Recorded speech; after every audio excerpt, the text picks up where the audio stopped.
हम सबने कभी ना कभी बेताल पच्चीसी की कहानियां सुनी है। वो एक राजा और एक मुर्दा। जिसे वो कंधे पर लाद कर ले जाता है। हाँ और वो मुर्दा उसे कहानी सुनाता है। हाँ। लेकिन मैंने हमेशा ये सोचा है कि ये सब शुरू कैसे हुआ। मतलब वो पहली रात कैसी रही होगी। ऐसी क्या मजबूरी थी कि एक चक्रवर्ती सम्राट को आधी रात में एक भयानक शमशान में जाना पड़ा। ये बहुत दिलचस्प सवाल है, क्योंकि ज्यादातर लोग वो सीधे कहानियों पर पहुंच जाते हैं। सही बात है। लेकिन जो स्रोत हमारे पास है वो ये बताते हैं कि इसकी शुरुआत में धोखा है, वैराग्य है, एक दिव्य चेतावनी है और एक बहुत बड़ी साजिश की कई परतें हैं। अच्छा। तो ये सिर्फ एक एडवेंचर की शुरुआत नहीं है। ये घटनाओं का एक ऐसा जाल है जो राजा विक्रमादित्य को उनके सिंहासन से खींचकर उस सिरस के पेड़ तक ले जाता है। तो आज की हमारी कोशिश यही समझने की है कि ये सब शुरू कैसे हुआ। वो कौन सी घटनाएं थीं जिन्होंने विक्रम को उस योगी के जाल में फंसाया और बेताल से उनकी पहली मुलाकात करवाई। चलिए इस रहस्य की परतों को एक एक करके खोलते हैं। तो कहानी का जो शुरुआती बिंदु है वो है धारा नगरी। और वहां के राजा थे गंधर्वसेन। उनके निधन के बाद उनके बेटों में मतलब सिंहासन के लिए लड़ाई हुई। विक्रम ने अपने बड़े भाई शंख को हराकर गद्दी हासिल की और वो एक बहुत शक्तिशाली राजा बने। हाँ, जिनका राज पूरे जम्बूद्वीप पर था। लेकिन फिर अचानक उनके मन में सब कुछ छोड़कर एक योगी की तरह दुनिया देखने की इच्छा हुई। हाँ, और उन्होंने राजपाट अपने छोटे भाई भर्तृहरि को सौंप दिया और निकल पड़े। यहीं से कहानी का वो हिस्सा शुरू होता है जो पूरी कहानी की दिशा बदल देता है। अच्छा। उसी नगर में एक ब्राह्मण रहता था जो बड़ी तपस्या करता था। उसकी तपस्या से खुश होकर एक देवता ने उसे एक अमर फल दिया। अमर फल मतलब जिसे खाकर कोई भी हमेशा के लिए जिंदा रह सकता है। बिल्कुल। तो उसने तो जाहिर है अपनी पत्नी को दिया होगा वो फल।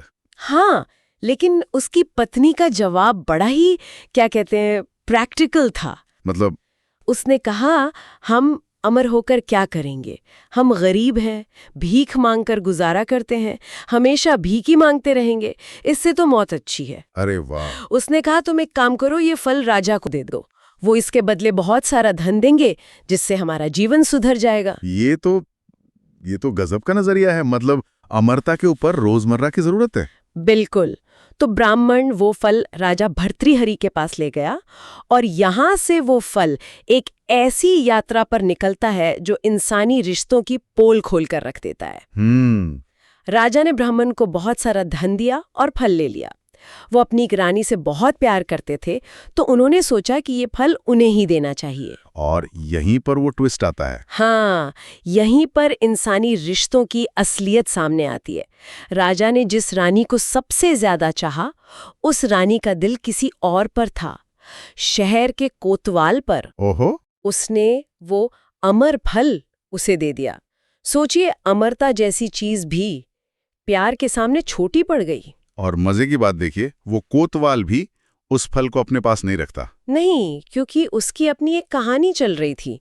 उसका दिल एक वेश्या पे था और उसने वो अनमोल फल उसे दे दिया। तो अब फल ब्राह्मण से राजा, राजा से रानी, रानी से कोतवाल और कोतवाल से वेश्या तक पहुंच चुका है। लेकिन कहानी का असली घुमाव तो अब आता है जब वो वेश्या उस फल को देखती है। हाँ, उसने जो सोचा वो किसी ने नहीं सोचा था। क्या सोचा उसने? उसने कहा, मैं तो एक पापी जीवन जी रही हूँ, मैं अमर होकर और पाप क्यों करूं?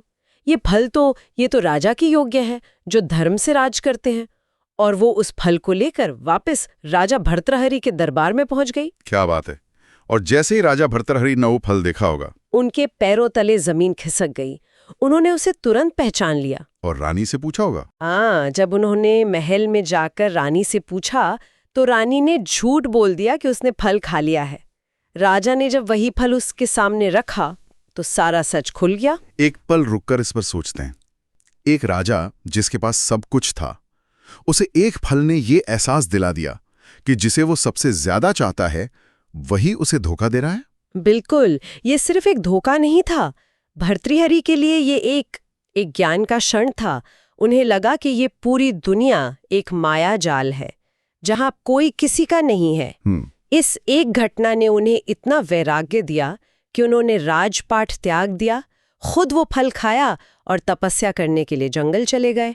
एक फल ने एक चक्रवर्ती राजा को वैरागी बना दिया। भर्तृहरि के जाने के बाद धारानगरी का सिंहासन फिर से खाली हो गया। हाँ, तो स्वर्ग में राजा इंद्र को चिंता हुई और उन्होंने नगर की रक्षा के लिए एक देव को वहां तैनात कर दिया। ठीक है। कुछ समय बाद जब विक्रम दुनिया घूमकर वापस लौटे तो शहर के दरवाजे पर उसी देव ने उन्हें रोक दिया, ऐसी चेतावनी दी जो आगे की पूरी कहानी की मतलब नींव है। क्या चेतावनी थी वो? देव ने बताया कि एक ही नक्षत्र में 3 लोगों का जन्म हुआ था। एक तुम विक्रम जो राजा बने, अच्छा। दूसरा एक तेली जो असल में पाताल का राजा था, और तीसरा एक कुम्हार। एक राजा, एक तेली और एक कुम्हार। इन तीनों में क्या कनेक्शन हो सकता है? यही तो रहस्य है। देव आगे बताता है कि उस कुम्हार ने योग साधना और तंत्र मंत्र से भयानक शक्तियां हासिल कर ली हैं। उसने उस तेली को मारकर उसे एक शक्तिशाली पिशाच बना दिया है और उसे शमशान में एक सिरस के पेड़ से लटका दिया है। और फिर देव ने असली खतरे से आगाह किया होगा। हाँ, उसने कहा, अब वो तुम्हें मारने की फिराक में है, उस योगी से सावधान रहना। तो अब विक्रम को पता है कि एक दुश्मन है जो योगी के भेष में है और उन्हें मारना चाहता है। इसके बाद वो फिर से राज करने लगते हैं। कुछ समय बीत जाता है और फिर एक दिन शांतिशील नाम का एक योगी उनके दरबार में आता है और उन्हें एक फल देता है। विक्रम के कान तुरंत खड़े हो गए होंगे। बिल्कुल, उन्हें देव की चेतावनी याद आ गई। उन्हें शक हुआ कि कहीं ये वही योगी तो नहीं। तो उन्होंने क्या किया? बहुत सावधानी बरती।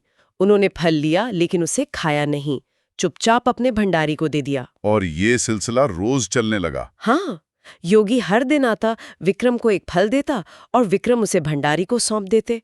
ये महीनों तक चलता रहा। ये योगी की तरफ से एक बहुत ही सोची समझी चाल थी। हाँ, इसे हम एक तरह से ग्रूमिंग कह सकते हैं। रोज रोज एक ही काम करके वो विक्रम के मन से शक को कम करना चाहता था।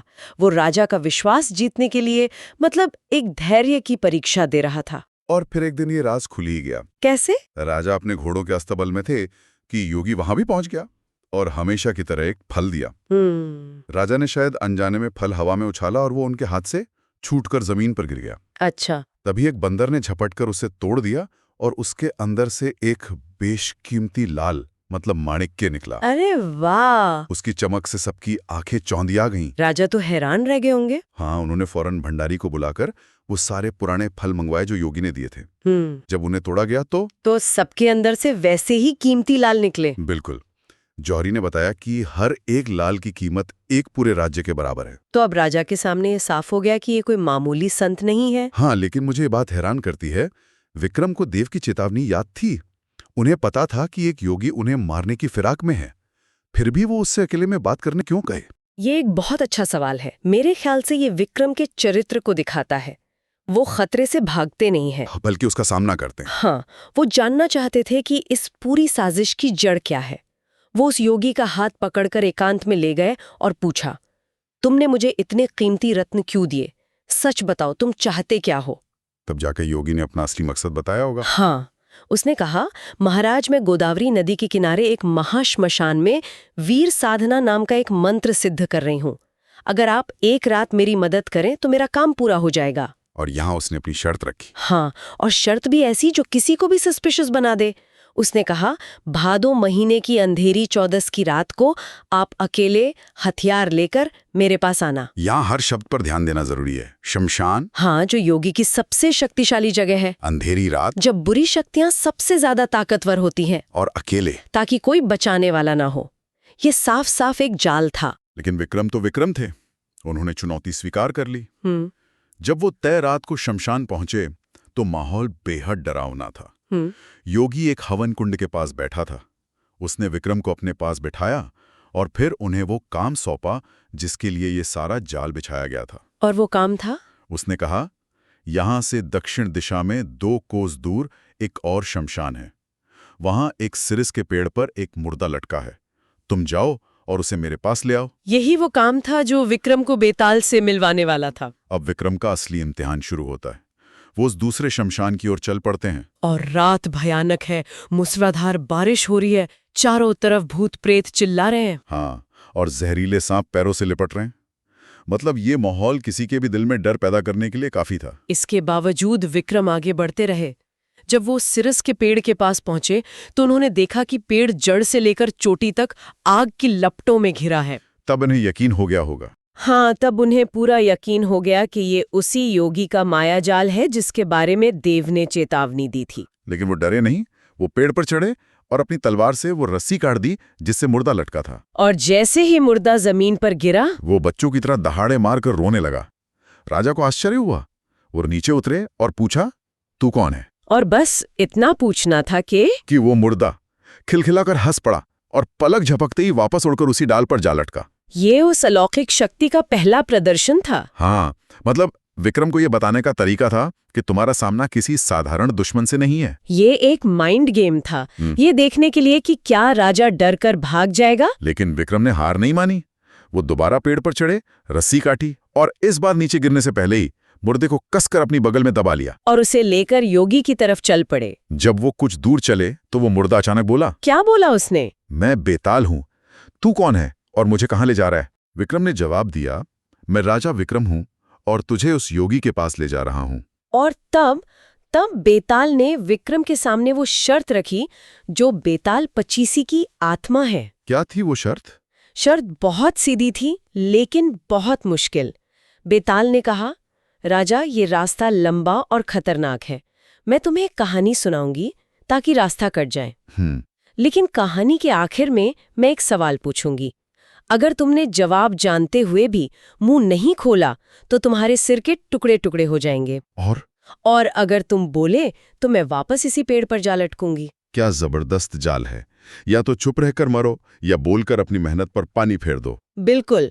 और यहीं से उन 25 कहानियों का सिलसिला शुरू होता है, जहां हर कहानी के अंत में विक्रम को बोलने और चुप रहने की चुनौती का सामना करना पड़ता है। तो हमने देखा कि कैसे एक अमर फल के धोखे से शुरू हुई कहानी भर्तृहरि के वैराग्य, देव की चेतावनी और उस योगी की साजिश से गुजरती हुई राजा विक्रम को उस भयानक रात में बेताल तक ले आई। हाँ, ये सिर्फ एक काम नहीं था, ये विक्रम के ज्ञान, साहस और सबसे बढ़कर उनके संयम की परीक्षा की शुरुआत थी। बेताल की शर्त वाकई कमाल की है। मतलब वो रास्ता काटने के लिए कहानी सुनाने की मदद भी करता है, लेकिन जवाब देने पर वापस जाने की धमकी भी देता है। वो विक्रम को ज्ञान और कहानी के जाल में फंसाता है और फिर उन्हें चुप रहने पर मजबूर करता है। सोचने वाली बात यह है कि क्या बेताल की ये शर्त सिर्फ एक खेल का नियम है या फिर इसका कोई गहरा मतलब है? मेरे ख्याल से ये विक्रम के एक राजा के तौर पर सबसे जरूरी गुण को परखने का एक तरीका है कि एक आदर्श राजा को कब बोलना चाहिए और कब चुप रहना चाहिए। क्या वो ज्ञान को सुनकर सिर्फ प्रतिक्रिया दे देता है या उसे चुपचाप समझकर सही समय पर उसका उपयोग करने का धैर्य रखता है? शायद यही वो परीक्षा है जो एक साधारण योद्धा और एक चक्रवर्ती सम्राट के बीच का फर्क तय करती है।